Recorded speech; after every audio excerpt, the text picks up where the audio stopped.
we are again back at the question and answer session for the Grrill Ministries in celebration to our 5th year anniversary. Pastor Rick and myself are off the hot seat, so now we're putting Jacoby Bishop Prelo, our son, on the hot seat. Say hello to everybody. Hello. This is the one who is behind the scenes, bringing you the videos of our morning services or our messages each and every week. Hi, y'all. Isn't he handsome? Y'all normally just hear my voice. Amen. Okay, Jacoby. Over the past 5 years, can you tell our media congregation how many messages have been preached by the Grrill Ministries in total? Yes, so it's going to be 261 messages. Well, as of after this one, 262 messages that have been preached at the Grrill Ministry. Wow, that's a lot of messages. Yes. In 5 years. Yeah. Yes, That's a lot of work, isn't it? In 5 years. Yeah. Yes, it is. Amen. Amen. So in the 5 years of the church's existence, how many videos have been recorded and posted to the Grrill Ministries YouTube website? So as of right now, it's going to be 708 videos. Wow. 708. Say that again. 708. So 708.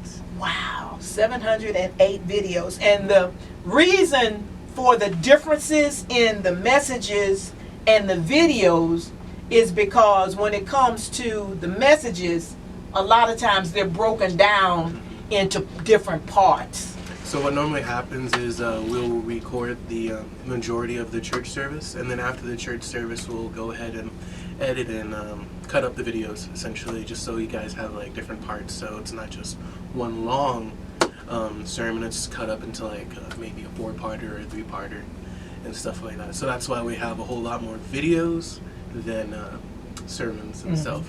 So, but each video is a representation of that message. of that sermon. Of that sermon. Okay, got it. Okay, so how does the Grrill Ministries inspire you as a young man?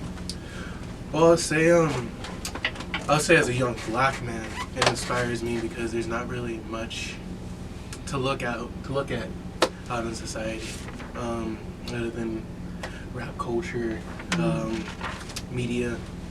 There's not really a lot of good outlets to look at, and I would say this, being a part of the Grrill Ministry and being part of, like, having to do my part is good to me as, like I said, a young black man. It gives me something to look at. It gives me life lessons that I don't get out in the world. Brings me knowledge, gets me closer to God, and again also allows me to spend time with Pastor Marilyn, Pastor Rick, my parents, and like I said, my girlfriend and my family. It gives me time to spend time with my family, and so that's what the Grrill Ministry has done for me as a young man.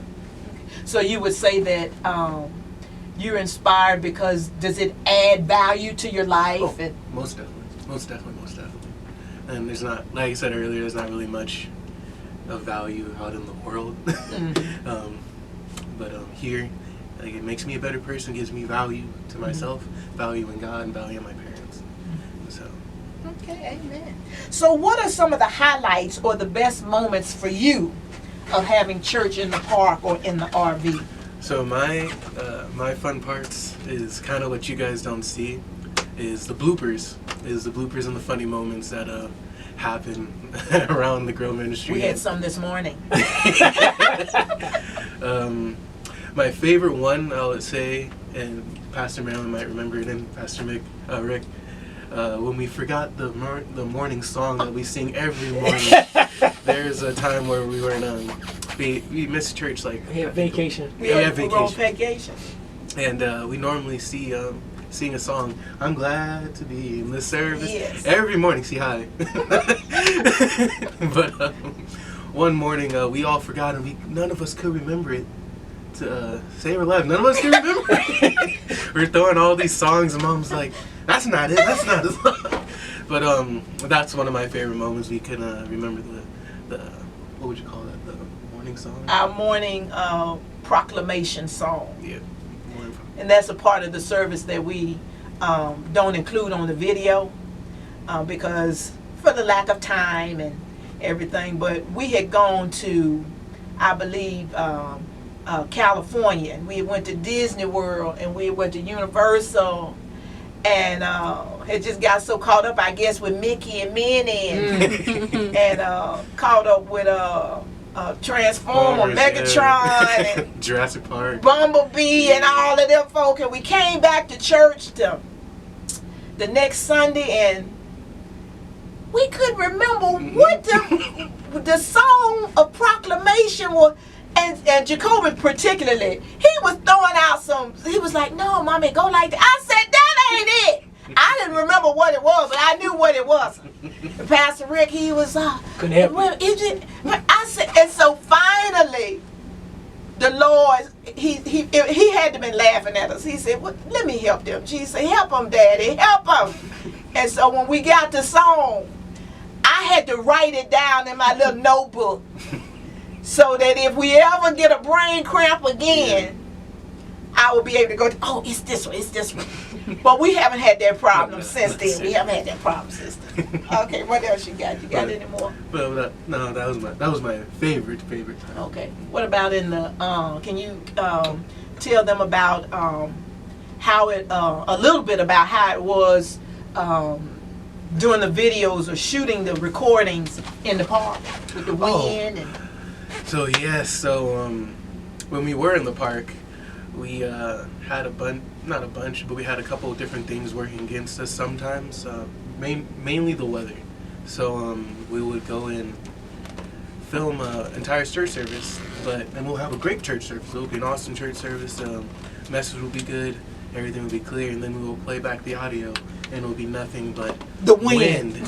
The wind. So I mean, it's a nice crisp picture, and we did this whole church service, but you couldn't post it because you couldn't hear the sermon because of the wind. So that was just one of the difficulties we had in the park.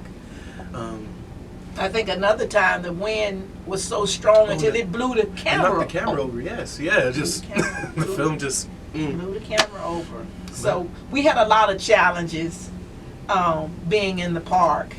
And sometimes me and Pastor Rick would have to preach the sermon twice. So when the wind, blocked out the audio, it's like, okay, we'll be back next Sunday. Yeah. Nobody will know the wiser. And we'll just preach it again. Yeah. Which sometimes worked out for us because we would be able to, if the Lord lead, fine tune. Or if the Lord lead us in a different direction. So, okay, you have anything else that you would like to share? Any words of encouragement? I would say this. As you can see with the Grrill Ministries, we've been here for like 5 years. Still going strong. So I would say don't let anything, no matter what it is, stop you from achieving your dream and stop you from reaching your goals, to stop you from just being at one with God and just being at one with God. That's all I say. Amen. Amen. Come on, let's give it